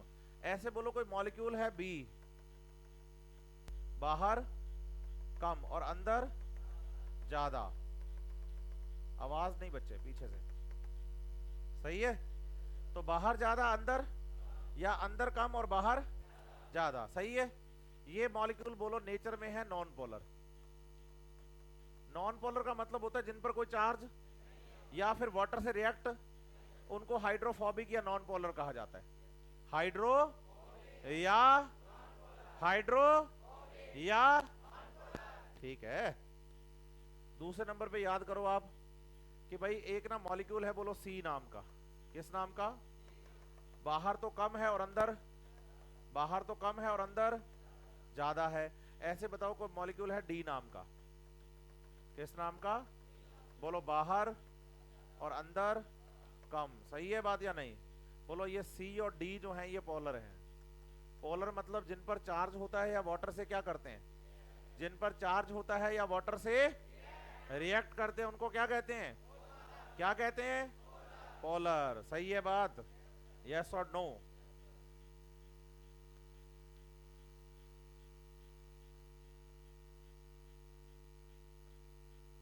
चलो रबड़ नहीं है ना अपने पास, हो ब्लैक कर दो, बढ़िया सॉल्यूशन है, टाइम भी बचता है। बढ़े आगे, तो अब आप बताओ भाई एक मॉलिक्यूल की बात करें हम, किसकी? ए की।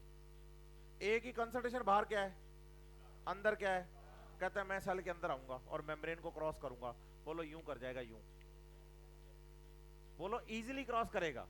बोलो ऐसे, पूछो क्यों?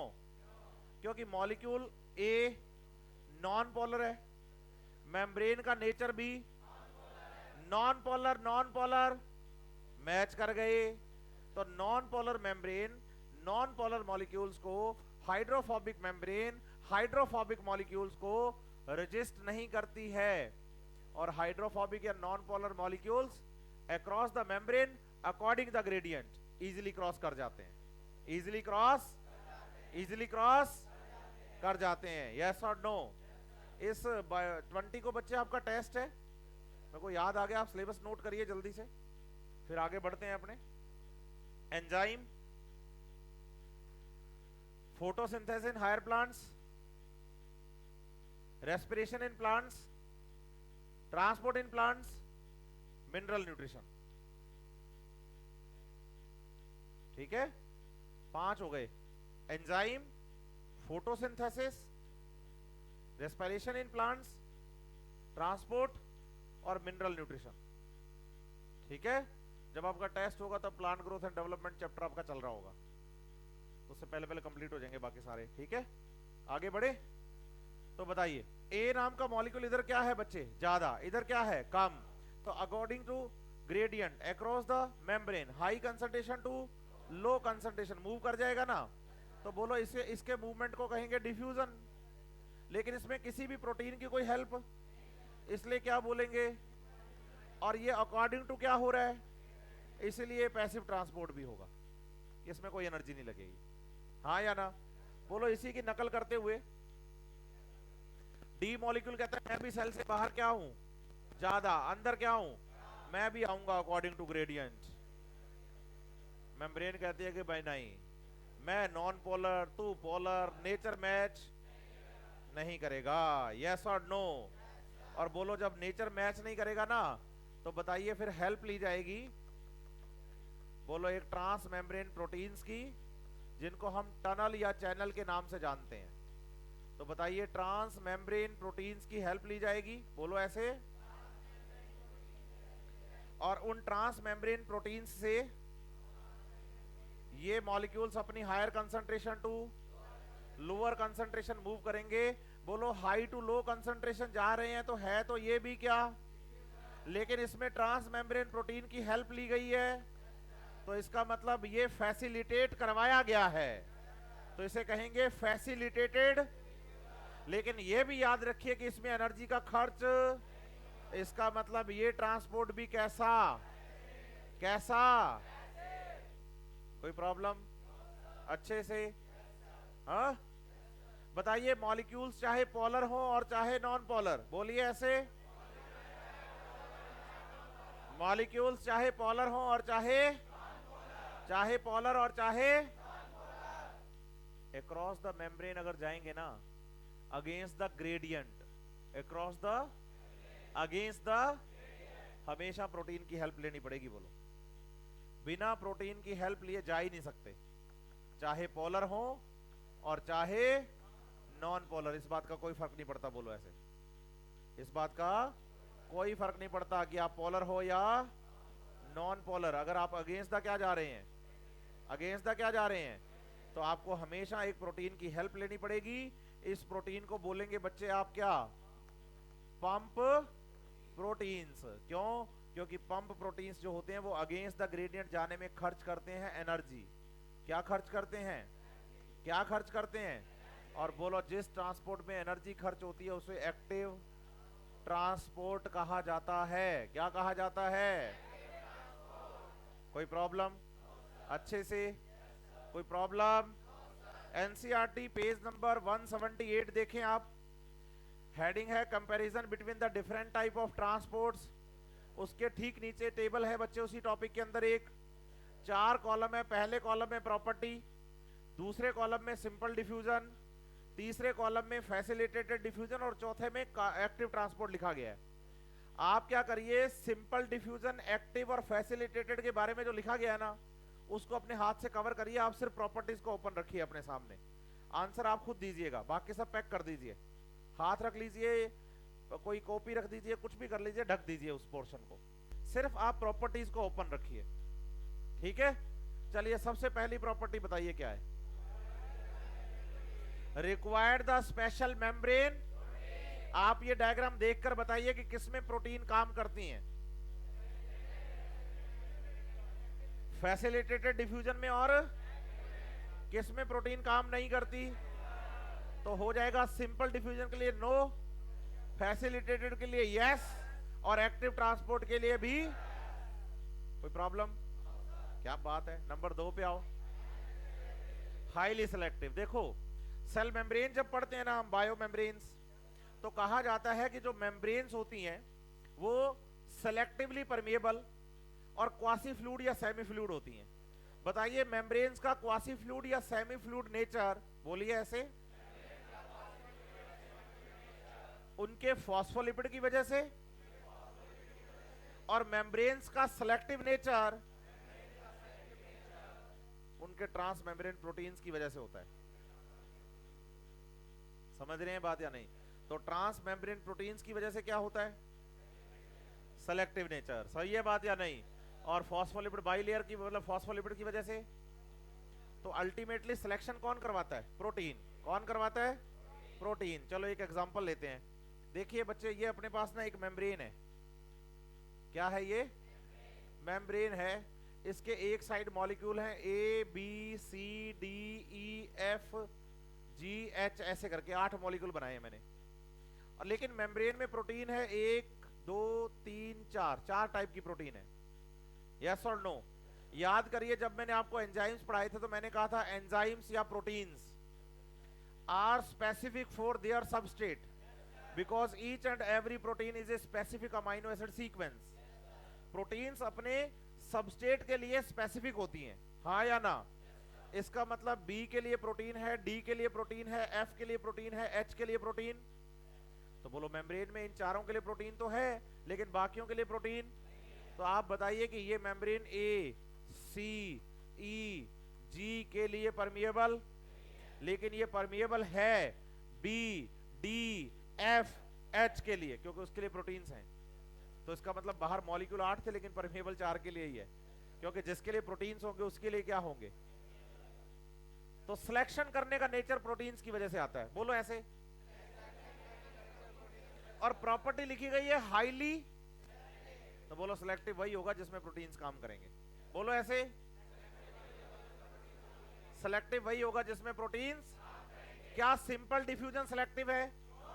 फैसिलिटेटेड डिफ्यूजन, एक्टिव ट्रांसपोर्ट, तो हो गए ना आंसर। तीसरे प्रॉपर्टी देखो, ट्रांसपोर्ट सैचुरेशन। आप देखो यही सेम मेम्ब्रेन का एग्जांपल लेते हैं, यही ऊपर जो मेम्ब्रेन अभी पढ़ी है ना हमने, वही मेम्ब्रेन है। इधर सिर्फ बी मॉलिक्यूल्स की बात कर रहा हूं मैं, 8 थे ना अपने, उसमें से सिर्फ बी के लिए बात कर रहा हूं। बताओ मेम्ब्रेन बी के लिए परमिएबल है या नहीं? ऊपर वाली मेम्ब्रेन है ना सेम, तो क्या ये बी के लिए परमिएबल है? तो क्या इस मेम्ब्रेन में बी के लिए प्रोटीन्स हैं? क्या इस मेम्ब्रेन में बी के लिए प्रोटीन्स हैं? पक्का है? ठीक है, तो आप बताइए बच्चे कि इसमें बी के लिए प्रोटीन है 1 2 3 4 5 6 7 8, कितनी? और इधर मॉलिक्यूल हैं बोलो 8000। बी के कितने मॉलिक्यूल हैं? कितने? बताओ एक साथ एक ही टाइम में साइमल्टेनियसली कितने molecules across the membrane transport कर सकते हैं? हाँ, 8 से ज्यादा। तो बताइए एक मेम्ब्रेन जिस मॉलिक्यूल के लिए परमिएबल है उसके लिए मेम्ब्रेन में जितनी भी प्रोटीन्स होंगी, अगर वो सारी प्रोटीन ट्रांसपोर्ट करवा रही है तो ट्रांसपोर्ट सैचुरेशन है, इससे ज्यादा मॉलिक्यूल एक साथ नहीं जा सकते। मैंने कहा ना बाहर चाहे 8000 है लेकिन एक टाइम में 8 ही जाएंगे, क्योंकि प्रोटीन ही 8 है। तो ट्रांसपोर्ट क्या हो गया? तो बोलो सैचुरेशन उनमें ही होता है जिनमें प्रोटीन्स काम करते हैं, सैचुरेशन उनमें ही होता है जिनमें। तो मुझे बताओ सैचुरेशन किस किस में आएगा? सिंपल डिफ्यूजन में सैचुरेशन, फैसिलिटेटेड डिफ्यूजन में, एक्टिव ट्रांसपोर्ट में। तो आंसर आएगा नो, यस। क्या बात है। 4 नंबर प्रॉपर्टी देखो, फोटोसिंथेसिस किसने पढ़ाया? अपिल और डाउनहिल किसने बताया? और मैंने कहा कि जहां एनर्जी खर्च हो वो अपिल और जहां एनर्जी निकले वो डाउनहिल। तो बताओ इनमें से अपिल कौन सा? पक्का ना? क्या सिंपल डिफ्यूजन अपिल है? क्या फैसिलिटेटेड डिफ्यूजन अपिल है? क्या एक्टिव ट्रांसपोर्ट अपिल है? हो गया ना बात। तो अब आंसर आएगा नो। क्या बात है। लास्ट देखो प्रॉपर्टी, है ना? तो एटीपी किस में खर्च हो रहा है? तो आंसर क्या आएगा? तुम तो सब सीख गए। अच्छा, आपके पास एनसीईआरटी है? टेबल है? कितनी प्रॉपर्टी है? 7। कितनी प्रॉपर्टी है? कितने बच्चों के एनसीईआरटी में? 5 है सबके। हाँ, टेबल के ठीक ऊपर की थ्योरी देखो, टेबल के ठीक ऊपर की थ्योरी के पैराग्राफ की सेकंड लास्ट लाइन में लिखा है sensitive to inhibitor and hormonal regulation. Table की जो स्ट्रक्चर हमें टेबल दी गई है उसके ठीक ऊपर वाली थ्योरी देखो आप, सेकंड लास्ट लाइन में इनहिबिटर के लिए sensitive, sensitive to inhibitor and hormonal regulation लिखा गया है। तो 2 प्रॉपर्टी ये भी याद करनी है। तो एनसीईआरटी से बच्चा टेबल याद कर लेता है। अब कल को क्वेश्चन आता है एग्जाम में सेंसिटिव टू इनहिबिटर का, तो कहता आउट ऑफ सिलेबस आ गया गुरुजी। एनसीईआरटी पढ़ोगे तो आउट ऑफ सिलेबस कैसे होगा? नहीं समझ रहे आप मेरी बात? सब कुछ हमारे सिलेबस में है, लेकिन फिर भी बच्चे को क्या लगता है, हाँ जो उसने पढ़ा नहीं वो आउट ऑफ सिलेबस, जो पढ़ लिया वो सिलेबस का है। नहीं नहीं, ऐसा नहीं होता है बच्चे, हमें सब चीजें पढ़नी है। तो बताइए सेंसिटिव टू इनहिबिटर। एक बात, सिंपल सी बात बताता हूं,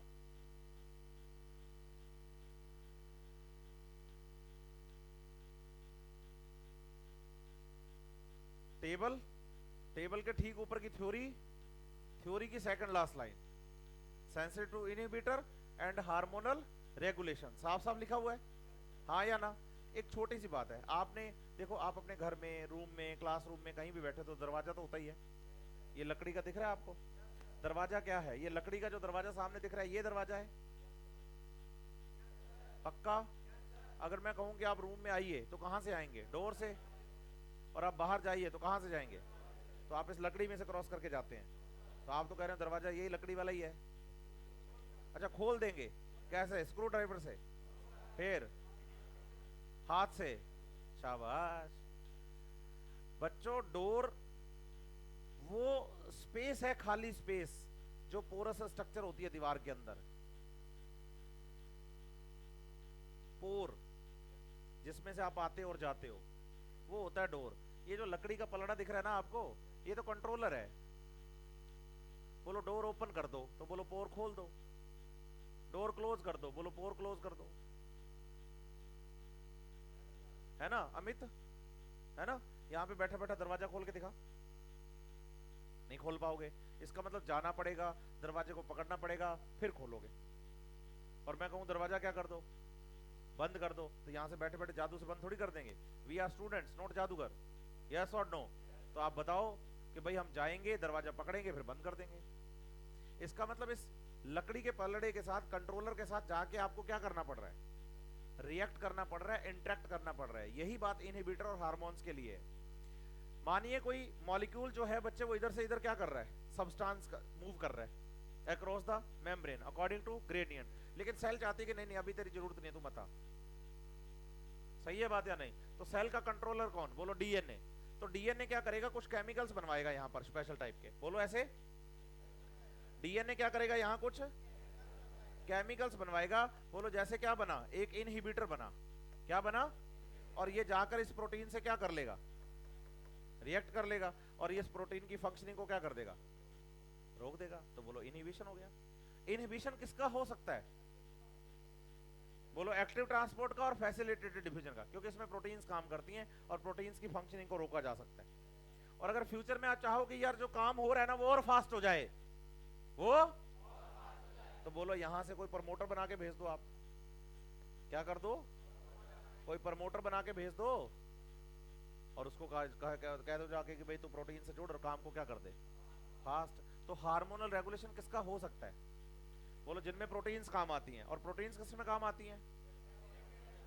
फैसिलिटेटेड डिफ्यूजन और इनहिबिशन किसका हो सकता है? समझे बात या नहीं?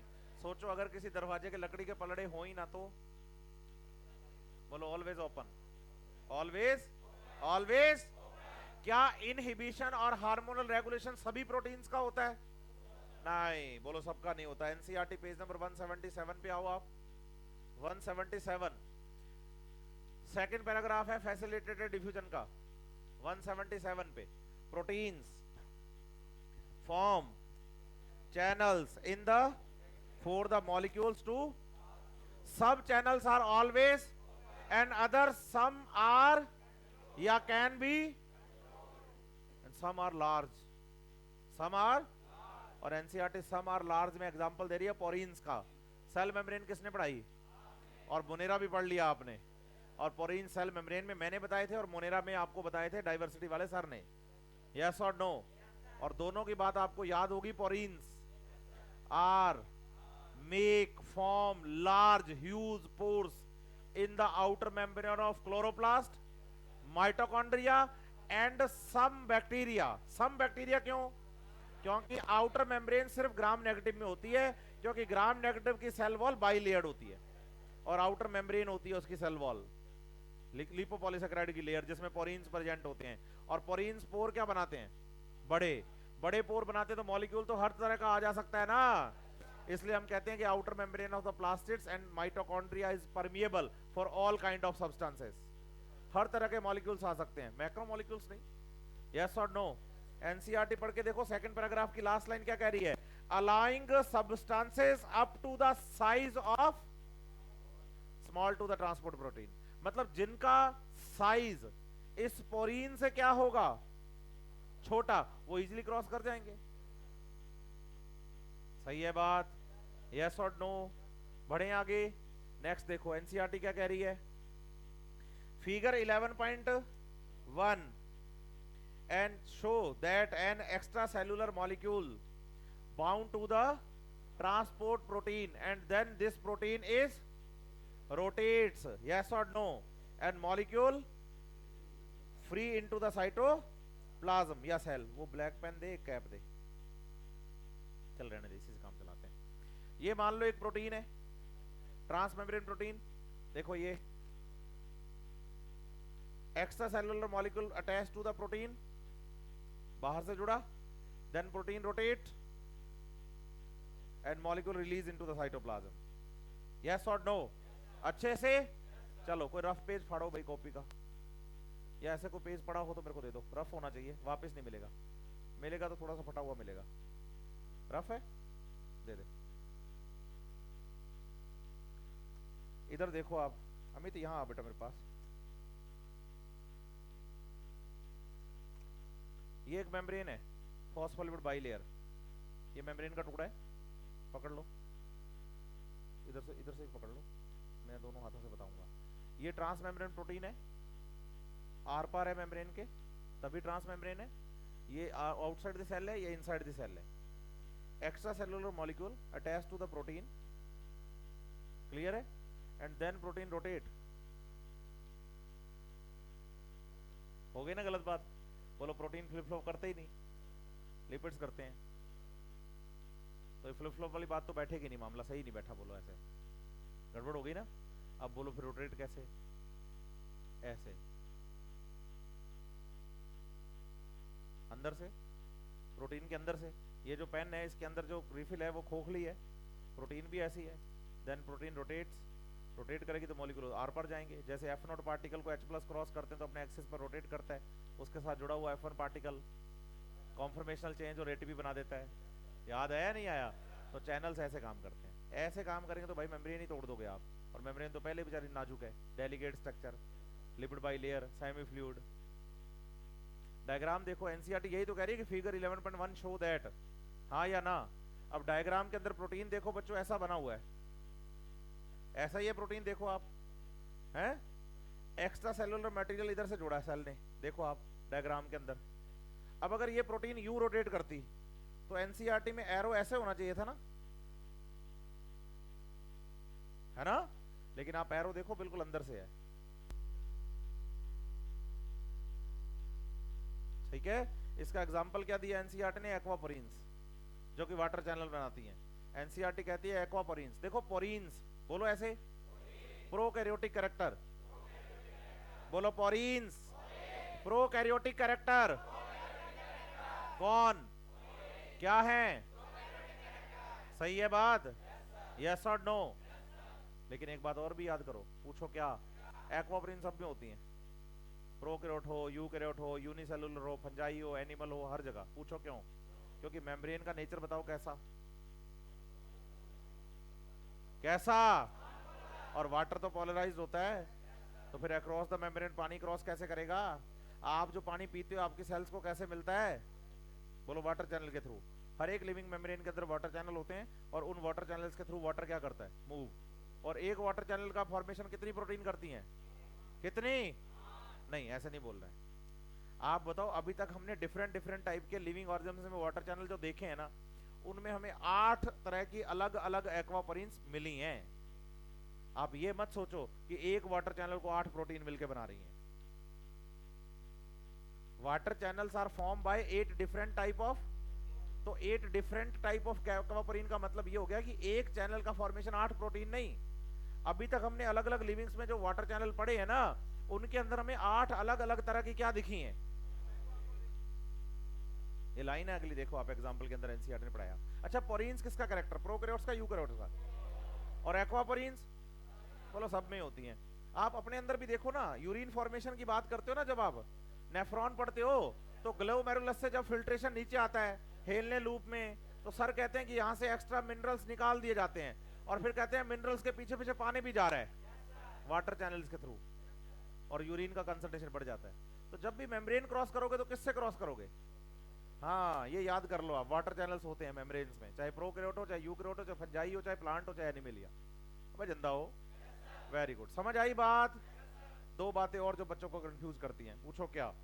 जब एनसीईआरटी पेज नंबर 176 से जो फैसिलिटेटेड डिफ्यूजन को पढ़ना शुरू करता है ना, तो एक वर्ड देखने को मिलता है उसको एनसीईआरटी में 3 बार। पूछो क्या? Moiety, hydrophilic moiety, hydrophobic moiety. 176 facilitated diffusion का पहला पैराग्राफ है ना, 3 बार वर्ड आता है, कौन सा कौन सा? बच्चा कहता है सर मोइटी क्या होता है, बोलो नेचर। हाइड्रोफिलिक मोइटी बोलो हाइड्रोफिलिक नेचर, हाइड्रोफोबिक मोइटी बोलो हाइड्रो। वैसे मूवमेंट का नेचर होता है लेकिन अपने सिंपल नेचर याद करते हैं। बोलो मेम्ब्रेन का है हाइड्रोफोबिक मोइटी, मेम्ब्रेन का कैसा है या नॉन पोलर, और इसमें से हाइड्रोफोबिक मोइटी वाले मॉलिक्यूल इजीली क्रॉस कर जाते हैं और हाइड्रोफिलिक मोइटी वाले को फैसिलिटेटेड डिफ्यूजन करना पड़ता है। तो अगर एग्जाम में क्वेश्चन आ जाए कभी या स्टेटमेंट आ जाए कि facilitated diffusion occurs in the molecules which have hydrophilic moiety, तो आप कहना यस। सही है बात या नहीं? फिर दूसरा जो कंफ्यूजन आता है बच्चे को मैं समझाता हूं वो क्या आता है। सेकंड पैराग्राफ की पहली लाइन पढ़ो आप 176 पे फैसिलिटेटेड डिफ्यूजन में। In facilitated diffusion special proteins help to the move transport across without the expenditure of. ये लाइन तो उसको यूं समझ में आती है क्योंकि अकॉर्डिंग टू ग्रेडियंट है। फिर आगे पढ़ो, facilitated diffusion can not cause net transport of the molecules from the low to. अब यहां तक उसने पढ़ लिया कि भाई facilitated diffusion low to high नहीं करवाता मूवमेंट, फिर आगे डैश लगा के क्या लिखता है, बस यही पोर्शन उसको दुखी करता है। वो कहता है सर फैसिलिटेटेड डिफ्यूजन में एनर्जी तो लगती नहीं, और इसने लिख दिया कि फैसिलिटेटेड डिफ्यूजन में एनर्जी खर्च हो रही है। नहीं, वो कह रहा है कि लो टू हाई फैसिलिटेटेड डिफ्यूजन नहीं करवाता, लेकिन अगर आपको करवाना है तो एनर्जी लगेगी। तो ये लाइन जो है ना, this would require this required energy लिखा है ना, ये तो ये लिखा उसने एक्टिव के लिए, लेकिन समझाया फैसिलिटेटेड में। समझ पाए बात को? अरे हाँ ना तो बोलो। आगे देखो पेज नंबर 177 पे आओ, फिगर 11.2 में। कई तो बेटे लंबे लंबे सांस ले रहे हैं कि एनसीईआरटी ऐसे भी पढ़नी है ट्रांसपोर्ट की, अभी तो पढ़ाई कहाँ है, मिनरल्स की भी पढ़नी है अभी तो बहुत शानदार तरीके से, है ना। तो अभी सांस नहीं लेने लंबे लंबे, बहुत बढ़िया। टॉपिक का नाम है फिजियोलॉजी, यूनिट कौन सी है ये? हाँ, इसका नाम बहुत आसान, तो बोलो पढ़ना भी बहुत आसान। बस फैक्ट और कॉन्सेप्ट सही दिमाग में फिट हो गए तो तैयार है टॉपिक, वरना फिर यही कहते फिरते हैं सारे बच्चे कि यार फिजियोलॉजी रटने का टॉपिक है। और आज मेरे को बता दो कितने दिन हो गए पढ़ाते हुए तुम्हें, एक दिन भी तुम्हें लगा होगा फिजियोलॉजी रटने की जरूरत है हमें। बस आपके फैक्ट और कॉन्सेप्ट बिल्कुल सही होंगे, आप एग्जाम के सारे क्वेश्चन ठीक करके आएंगे, और वही कर रहा हूं मैं आपके साथ। एनसीईआरटी पेज नंबर 177 पे फिगर नंबर 11.2 एक मेम्ब्रेन का डायग्राम है, उसमें 3 प्रोटीन बनाए गए हैं। ऊपर वाला प्रोटीन यूनिपोर्ट लिखा है, यस और नो? बताइए अगर एक ही प्रोटीन से, एक ही मेम्ब्रेन से एक प्रोटीन एक मॉलिक्यूल को एक टाइम में एक डायरेक्शन में लेकर जाता है तो बोलो यूनी डायरेक्शनल ट्रांसपोर्ट, यूनिपोर्ट। सही है? बोलो एक प्रोटीन एक ही टाइम पे 2 मॉलिक्यूल्स को अपोजिट डायरेक्शन में लेकर जा रहा है, बोलो एंटीपोर्ट। ज्यादातर तो आपको यही याद करने हैं, पूछो क्यों? Proteins are very specific for their substrate. एक से ज्यादा सबस्ट्रेट ट्रांसपोर्ट करवाने वाले प्रोटीन तो बहुत कम मिलेंगे हमें। और एंटीपोर्ट में एग्जांपल याद कर लो आप, सोडियम पोटेशियम पंप का। बच्चा कहता है सोडियम पोटेशियम पंप तो एनर्जी खर्च करता है, एटीपी, है ना। तो ये एग्जांपल तो नीचे फैसिलिटेटेड डिफ्यूजन का है। तो आप बताओ जब 2 आयन जाते हैं ना एक साथ, यूं एनर्जी एक ही खर्च करता है, दूसरा तो फैसिलिटेटेड डिफ्यूजन से जा रहा होता है। पढ़ना आप ध्यान से, पता चलेगा आपको। ऐसे आप याद करना बच्चे कि अगर 2 मॉलिक्यूल एक साथ क्या करें, एक ही डायरेक्शन में मूव करते हैं, तो इसे हम क्या कहते हैं? क्या कहते हैं? सिम्पोर्ट। इसका एग्जांपल मैं बताऊंगा आपको फ्लोएम ट्रांसपोर्ट में, मैं बताऊंगा इसका ट्रांसपोर्ट का एग्जांपल। किसका? तो आज आप एनसीईआरटी पेज नंबर 175 से पढ़ना शुरू करोगे, और 178 में प्लांट वाटर रिलेशन से पहले पूरी NCERT line to line word to word पढ़ के आओगे। चलो मिलते हैं।